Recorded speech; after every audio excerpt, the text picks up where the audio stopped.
Assalamualaikum warahmatullahi wabarakatuh. Selamat datang di video pembelajaran yang kami buat.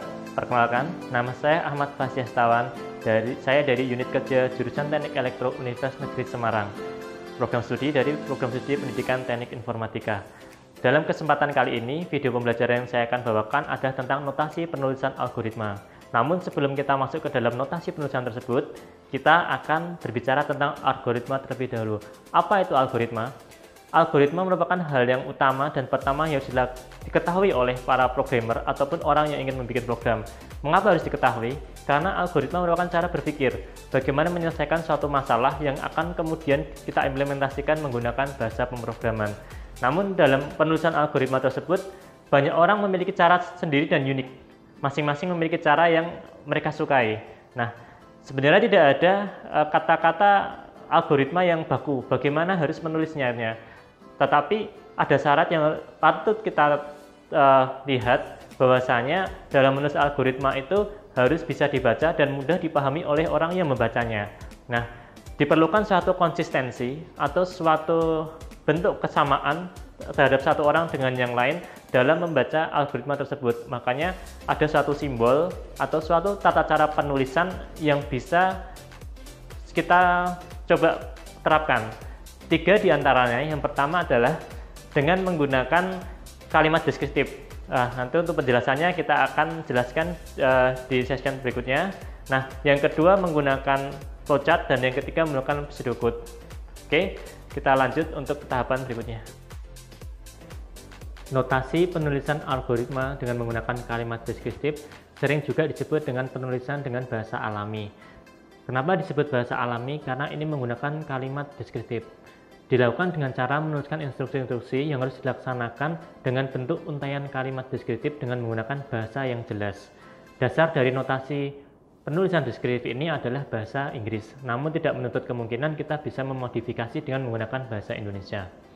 Karena tidak ada aturan baku dalam penulisan kalimat deskriptif ini, maka setiap orang pun bisa membuat aturan yang berbeda satu dengan yang lainnya. Nah, hal ini tidak dimengerti karena teks algoritma tidak sama dengan teks program. Tidak ada masalah. Jadi, teks algoritma itu berbeda dengan teks program. Jadi, kalau teks program itu berhubungan dengan bahasa pemrograman yang dipakai, sedangkan teks algoritma itu berhubungan dengan bahasa manusia. Jadi, dengan bahasa apapun tidak ada masalah asal kita bisa memahami isi dari algoritma tersebut. Program merupakan implementasi dari algoritma dalam notasi bahasa pemrograman tertentu. Namun, agar notasi algoritma tersebut mudah ditranslasi ke dalam notasi bahasa pemrograman, maka sebaiknya notasi algoritma tersebut berkoresponden dengan notasi bahasa pemrograman pada umumnya. Misalkan, kita menggunakan jika, maka dalam bahasa pemrograman kita bisa menggunakan if. Jika kita menggunakan perulangan, maka kita bisa menggunakan for, while, atau do. Nah, kata kerja adalah jenis kata yang biasa digunakan dalam penulisan bahasa deskriptif. Contohnya, misalkan kata kerja tulis, baca, hitung, tampilkan, ulangi, bandingkan, dan lain-lain. Nah, notasi ini cocok untuk algoritma yang pendek. Tapi untuk masalah algoritma yang panjang, notasi ini kurang efektif atau kurang sesuai. Cara penulisan algoritma dengan notasi bahasa deskriptif yang paling mudah dibuat, namun demikian cara ini paling sulit untuk diterjemahkan ke dalam bahasa pemrograman. Kenapa susah diimplementasikan ke dalam bahasa pemrograman? Karena kalimat deskriptif ini merupakan kalimat alami, jadi agak jauh dengan bahasa pemrograman. Berbeda dengan kita menggunakan flowchart yang nantinya akan kita bahas, sudah jelas di situ apakah ini proses input, apakah ini sedang deklarasi variabel atau start atau end. Nah, pada dasarnya teks algoritma dengan menggunakan bahasa deskriptif tersusun dari 3 bagian utama. Bagian yang pertama adalah bagian judul atau header, kemudian bagian yang kedua adalah bagian deklarasi atau kamus, dan bagian ketiga adalah bagian deskripsi.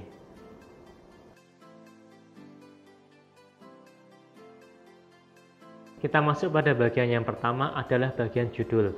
Bagian judul, di sini terdapat nama judul dan kemudian diikuti oleh spesifikasi atau keterangan dari algoritma tersebut. Nah, di bagian ini juga nantinya yang akan menunjukkan kepada kita apakah algoritma yang dibuat merupakan suatu prosedur, fungsi, atau suatu program yang utuh. Penamaan pada suatu algoritma hendaknya cukup singkat saja atau tidak perlu panjang, tetapi bisa mencerminkan atau menggambarkan apa yang akan dilakukan oleh algoritma tersebut. Pada bagian judul, kita lihat di sini seperti contoh algoritma luas lingkaran. Nah, kemudian akan diikuti oleh spesifikasi yang di sini aturan penulisannya adalah diawali dan diakhiri oleh tanda kurung kurawal. Sebagai contoh, misalkan algoritma luas lingkaran, maka dalam spesifikasi atau penjelasannya adalah menghitung luas lingkaran untuk ukuran jari-jari tertentu, algoritma menerima masukan jari-jari lingkaran, kemudian menghitung luasnya, lalu cetak luasnya ke piranti keluaran. Nah, demikian contoh dari penulisan menggunakan kalimat deskriptif.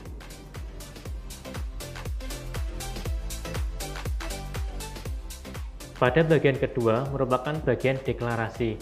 Pada bagian deklarasi ini adalah bagian mendeklarasikan nama-nama yang akan digunakan dalam suatu algoritma tersebut. Maksud dari nama tersebut adalah yang pertama meliputi nama variabel, yang kedua nama konstanta, yang ketiga nama tipe, dan yang keempat nama prosedur, yang terakhir nama fungsi dan atau variabel-variabel lain yang kita akan gunakan.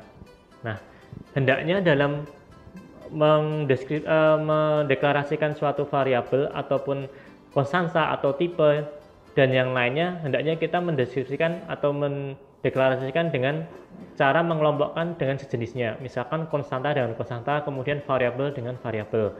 Nah, ketika kita mendeklarasikan suatu konstanta, hendaknya diikuti dengan nilai konstantanya, dan misalkan kita akan mendeklarasikan prosedur atau fungsi, hendaknya kita mengikutinya dengan keterangan atau fungsi dari parameter tersebut. Nah, misalkan sebagai contoh deklarasi adalah sebagai berikut. Yang pertama, misalkan nama tipe variabel yang bukan tipe data dasar. Misalkan tipe waktu.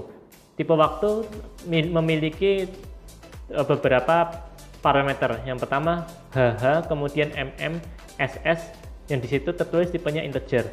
Maksudnya apa? Tipe waktu terdiri dari 3 data masukan, yaitu HH sebagai jam atau kita sering mengetahui sebagai hours atau hours, terus mm sebagai menit atau minutes, dan ss sebagai detik atau second. Nah, misalkan yang kedua, contoh yang kedua adalah nama konstanta, harus menyebutkan tipe data dan nilai. Misalkan konstanta pi, seperti yang kita ketahui pi itu adalah 22/7 atau dalam realnya atau tipe data realnya dia bernilai 3,14. Nah, sedangkan konstanta e, misalkan kita punya konstanta E, kita memberikan nilai dengan real 2,7, 18, 28, 18, dan seterusnya. Nah, contoh berikutnya adalah nama variabel yang menggunakan tipe data dasar. Misalkan nama merupakan tipe data string. Kenapa harus string? Karena nama itu berisi kumpulan dari huruf. Nah, hampir membentuk satu kalimat terdiri dari beberapa suku kata. Nah, berikutnya adalah nama variabel, misalkan ketemu, kita deklarasikan sebagai boolean. Boolean itu adalah true dan false, jadi benar atau salah, nilainya 0 atau 1. Biasanya selain disimbolkan dengan true dan false, 0 itu bernilai false, 1 bernilai true. Kemudian kita coba ada contoh, misalkan variabel berat badan, di situ kita coba deklarasikan dengan tipe data real, maka berat badan ini bisa diisi dengan nilai pecahan. Misalkan kita mengisi berat badan dengan nilai 48,7, boleh. Tetapi apabila berat badan tersebut kita beri nilai integer, maka koma tidak bisa diterima dalam variabel tersebut. Nah, contoh penggunaan variabel bertipe integer, misalkan di sini ada jumlah anak, maka jumlah anak nggak mungkin menggunakan koma, makanya dia menggunakan tipe data integer atau suatu nilai bilangan bulat. Jadi sesuatu yang tidak menggunakan koma atau sifatnya utuh hendaknya kita deklarasikan sebagai integer. Oke ya. Nah, contoh berikutnya, nama fungsi mendefinisikan domain, nama, jumlah, tipe, dan jumlah parameter serta tipe data keluaran. Seperti yang kita lihat di layar di sini, kita lihat ada function tambah, kemudian buka kurung x.2int, y.2int, tutup kurung, .2int. Maksudnya adalah function tambah ini memiliki parameter masukan x berupa tipe data integer dan y memiliki tipe data integer dan keluarannya adalah integer. Jadi nanti ketika kita mengundang fungsi tambah ini, maka masukannya adalah dua variabel, di sini disimbolkan x, y, dan dua-duanya harus bertipe integer. Dan hasil dari pemanggilan fungsi ini adalah tipe integer juga. Nah, prosesnya di sini contoh misalkan menambahkan dua nilai data dan hasil penambahan sebagai nilai keluaran fungsi. Misalkan 2 ditambah 2 keluarannya pun akan 2. Nah, karena nilai integer maka di sini tidak bisa digunakan untuk menambahkan 2,1 ditambah 1,7. Itu tidak akan bisa dilakukan oleh fungsi tersebut. Nah, contoh bagian deklarasi dalam algoritma sebagai berikut. Misalkan di sini kita mendeklarasikan variabel jari-jari sama dengan real atau tipe data bilangan pecahan. Kenapa demikian? Karena jari-jari seperti kita ketahui biasanya nilainya tidak harus bulat. Nah, kemudian luas di sini kita deklarasikan sebagai bertipe data real. Kenapa seperti itu? Karena tipe data bilangannya pecahan juga. Mengapa? Karena inputannya luas. Kalau kita lihat dalam lingkaran ada 22/7 kali jari-jari kali jari-jari. Ketika jari-jarinya merupakan real, maka luasnya pun kemungkinan besar hasilnya juga real. Selain itu, pi atau 22/7 adalah suatu bentuk pecahan, maka luas pun pasti keluarannya ada real. Nah, di sini kita bisa lihat juga ada konstanta pi sama dengan 3,14. Kenapa dia dideklarasikan sebagai konstanta dan nilainya tetap? Karena pi nggak mungkin berubah. Jadi nilainya sudah disepakati secara internasional. Jika tidak 22/7 maka dalam bentuk desimal adalah 3,14.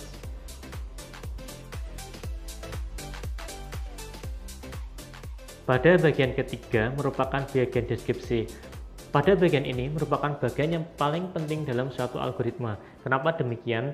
Karena pada bagian ini berisi tentang langkah-langkah penyelesaian suatu masalah yang ada pada algoritma tersebut. Nah, dalam penulisannya pada bagian deskripsi ini, penulisan urut dari atas ke bawah. Nah, urutan ini juga berimbas pada awal dan akhir dari suatu eksekusi. Jadi siapa yang ditulis di paling atas akan dieksekusi pertama, dan yang ditulis paling akhir nanti juga akan dieksekusi pada bagian terakhir. Nah, algoritma dapat terdiri dari 3 struktur dasar. Yang pertama runtunan, yang kedua pemilihan, yang ketiga pengulangan. Ketiga bagian ini dapat membentuk suatu konstruksi algoritma. Nah, di sini kita bisa lihat pemilihan seperti fungsi if, kemudian kita bisa lihat fungsi case. Di bahasa pemrograman tentu itu contoh dari pemilihan. Sedangkan contoh dari pengulangan misalkan penggunaan dari fungsi for ataupun while. Pada bagian deskripsi kita bisa memberikan contoh, misalkan pada algoritma menghitung luas lingkaran tadi, langkah pertama kita bisa lihat yang pertama adalah membaca jari-jari. Jadi langkah pertama yang dilakukan oleh algoritma tersebut adalah membaca jari-jari atau variabel jari-jari. Nah, langkah yang kedua, dia akan menghitung luas. Dengan rumus hitung luas sama dengan jari-jari kali jari-jari kali pi. Kenapa dia tidak menanyakan lagi untuk membaca pi?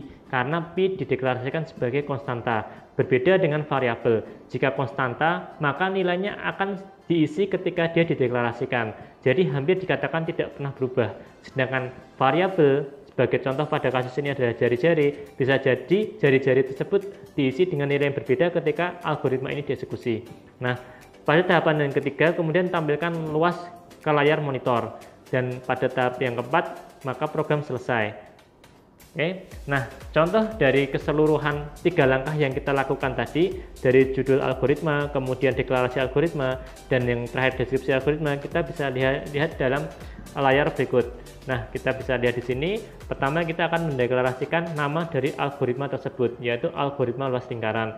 Di situ terdapat spesifikasi atau penjelasan di mana dia diawali dengan kurung kurawal dan diakhiri dengan kurung kurawal.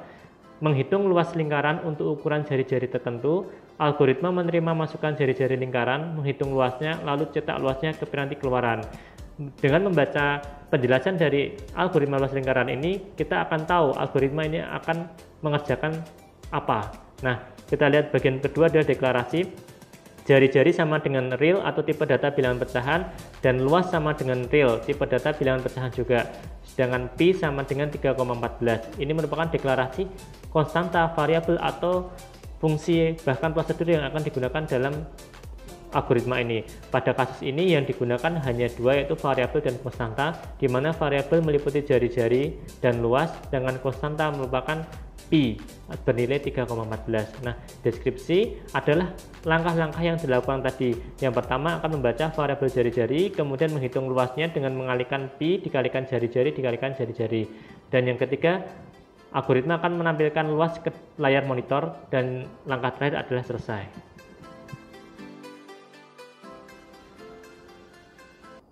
Bentuk penulisan notasi algoritma yang kedua adalah pseudocode. Apa itu pseudocode? Pseudocode adalah suatu bentuk penulisan notasi algoritma yang menyerupai bahasa pemrograman tingkat tinggi. Beberapa bahasa yang digunakan dalam menulis pseudocode ini biasanya menggunakan bahasa pemrograman yang sudah ada. Nah, selain itu, pseudocode menggunakan bahasa yang mudah dipahami, universal, dan lebih ringkas daripada algoritma.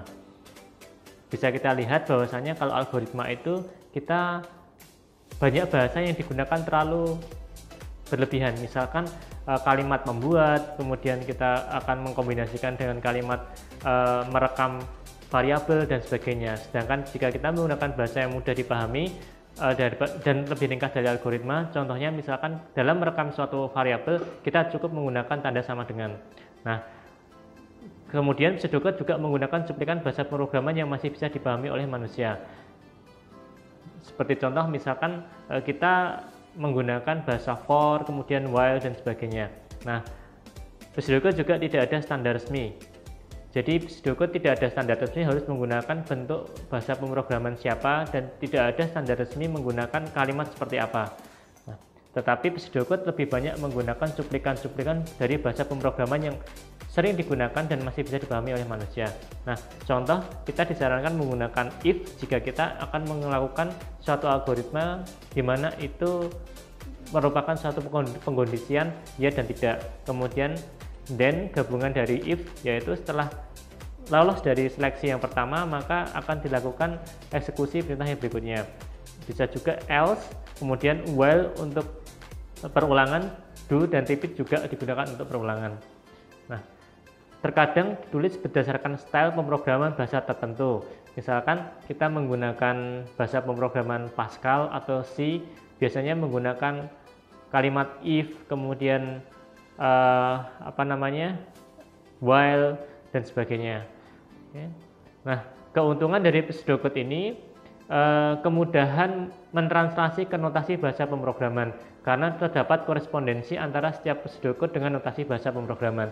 Jadi tidak terlalu susah, berbeda dengan algoritma biasa. Kalau algoritma biasa, kita masih berpikir kalimat ini atau kata kerja ini kemudian dipindah ke bahasa pemrograman, bentuknya seperti apa. Namun jika kita menggunakan pseudocode, karena pseudocode menggunakan cuplikan dari bahasa pemrograman yang akan kita gunakan, maka kita akan lebih mudah menggunakannya. Nah, contoh dari pseudocode, misalkan kalimat deskriptif, atau kita ulas balik dari pertemuan pertama tadi bahwasanya kalimat deskriptif masukkan panjang. Nah, dari pseudocode kita tidak menggunakan kalimat seperti itu lagi. Jadi langsung input panjang, read panjang, baca panjang. Jadi langsung. Jadi kita bisa lihat di sini kata input, read itu ada di beberapa bahasa pemrograman. Nah, kalimat deskriptif yang kedua misalkan hitung luas dengan rumus panjang kali lebar. Kita bisa lihat di sini luas dia dihasilkan dari panjang kali lebar. Jadi kita tidak menggunakan kalimat deskriptif, langsung menulis sesuai dengan variabel dan rumusnya. Nah, kalimat deskriptif berikutnya misalkan tampilkan luas.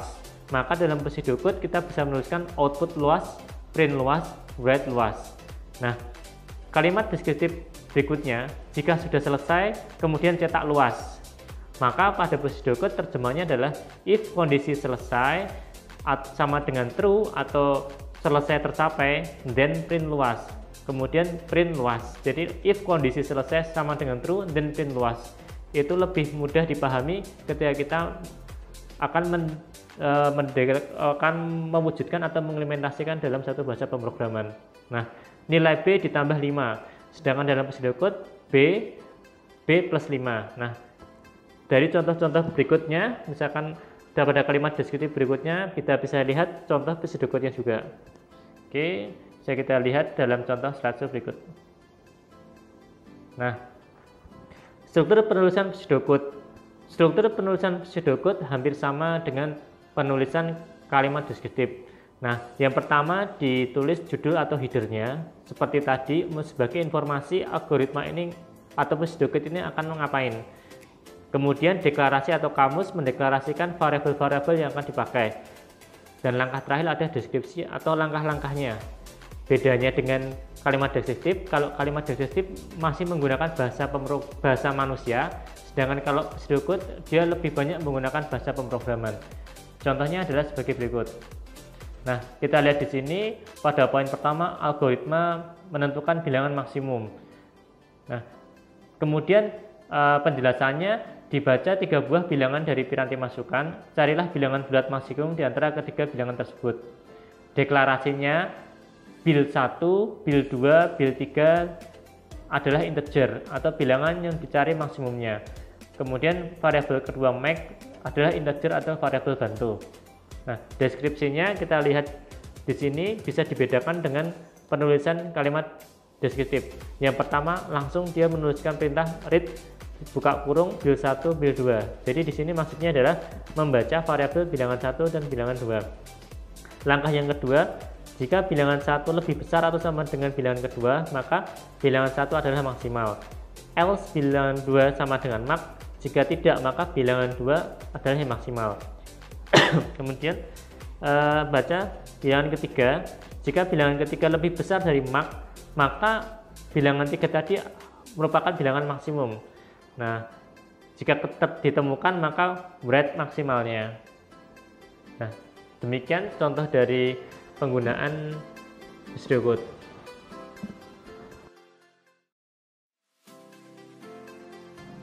Masuk ke dalam pokok bahasan selanjutnya, yaitu tentang flowchart, di mana sebelumnya kita sudah membahas tentang penulisan algoritma. Notasi penulisan algoritma yang pertama adalah dengan menggunakan kalimat deskriptif, yang kedua menggunakan pseudocode, dan yang ketiga yang akan kita bahas kali ini adalah tentang menggunakan flowchart. Nah, flowchart adalah cara penulisan algoritma dengan menggunakan notasi grafis. Flowchart merupakan gambar atau bagan yang memperlihatkan urutan atau langkah-langkah dari suatu program dan hubungan antar proses beserta pernyataannya. Nah, proses yang ada pada flowchart akan dinyatakan dengan menggunakan simbol.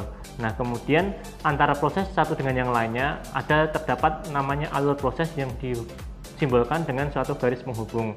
Nah, flowchart ini nantinya akan dibuat dari atas ke bawah. Jadi proses atau simbol yang ada di atas merupakan proses yang pertama kali akan dieksekusi, dan kemudian dia akan turun ke bawahnya, yang dalam kaitannya bisa kita simpulkan bahwasanya prosesnya akan dieksekusi dari atas ke bawah. Nah, fungsi flowchart ini adalah untuk memudahkan komunikasi antar tim pada pembuatan suatu proyek. Bayangkan jika kita menggunakan kalimat deskriptif, bisa saja terjadi miskomunikasi atau kesalahpahaman.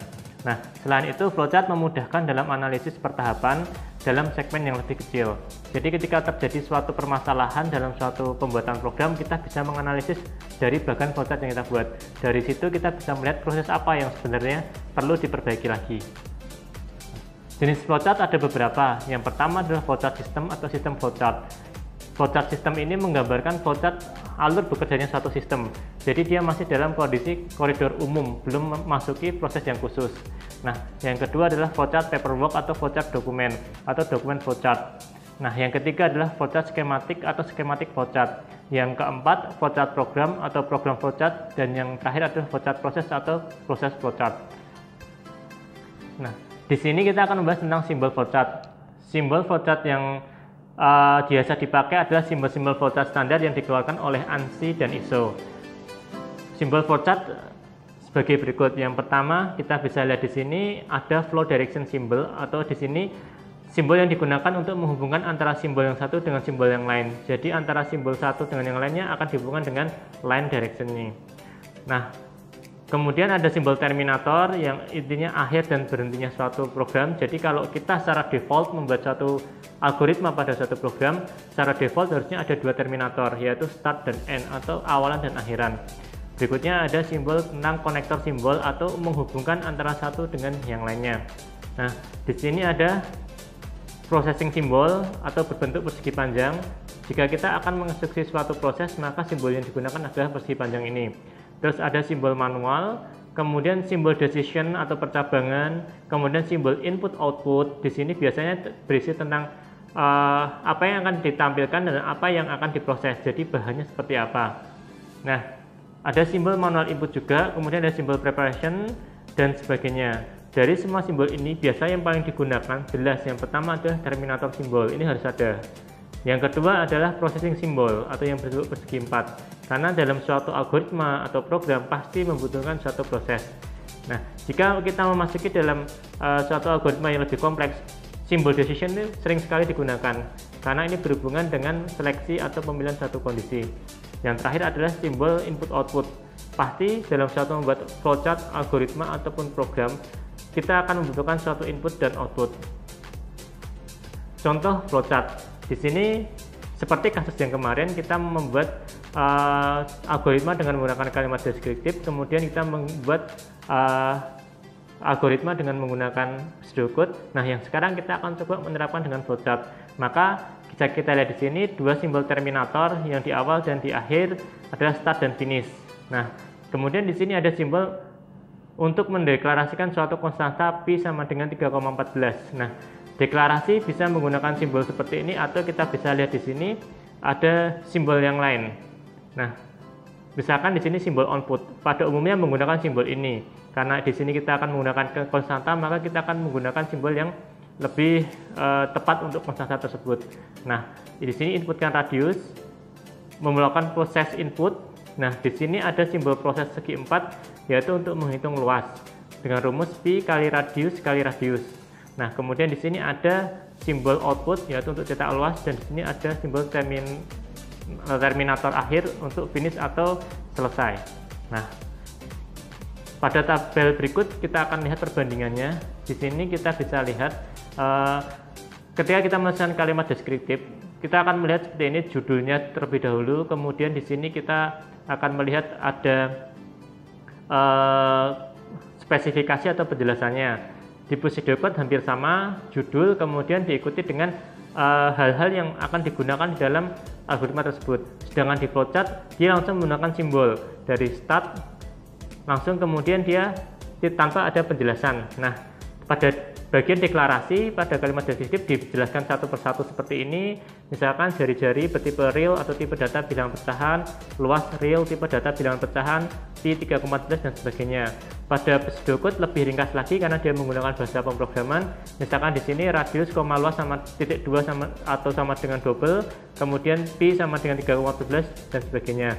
Sedangkan pada flowchart dia menggunakan simbol bahwasanya itu masukan. Kalau di sini kita lihat di sini ada radius, kalau di sini pendekatan konstanta. Nah, pada bagian deskriptif ini disajikan satu persatu secara gamblang. Pada bagian pseudocode juga. Nah, bagian flowchart ini sebenarnya tanpa melewati bagian judul dan deklarasi. Jadi dia langsung to the point pada prosesnya. Jadi di sini kita lihat di sini luas langsung cetak langsung finish. Nah, oleh sebab itu kalau kita lihat dari perbandingan dari ketiga hal ini, flowchart lebih mudah dipahami dan lebih ringkas karena kita hanya melihat bagan. Dari bagan ini kita bisa melihat bahwasanya yang pertama proses yang dilakukan adalah start atau mulai, kemudian kita membutuhkan suatu konstanta pi nilainya berapa, di sini 3,14. Kemudian proses berikutnya adalah menginputkan radius atau inputkan radius sebagai masukan. Nah, proses intinya adalah menghitung luas dan kemudian menampilkan kemudian selesai.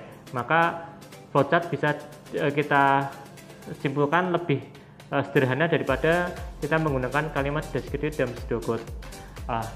Untuk mempermudah pemahaman flowchart ini, nanti kita akan coba menggunakan software Flowgorithm, yaitu software di mana kita bisa membuat suatu flowchart kemudian kita bisa mensimulasikan secara sederhana. Oke, demikian penjelasan tentang materi penulisan notasi algoritma. Terima kasih.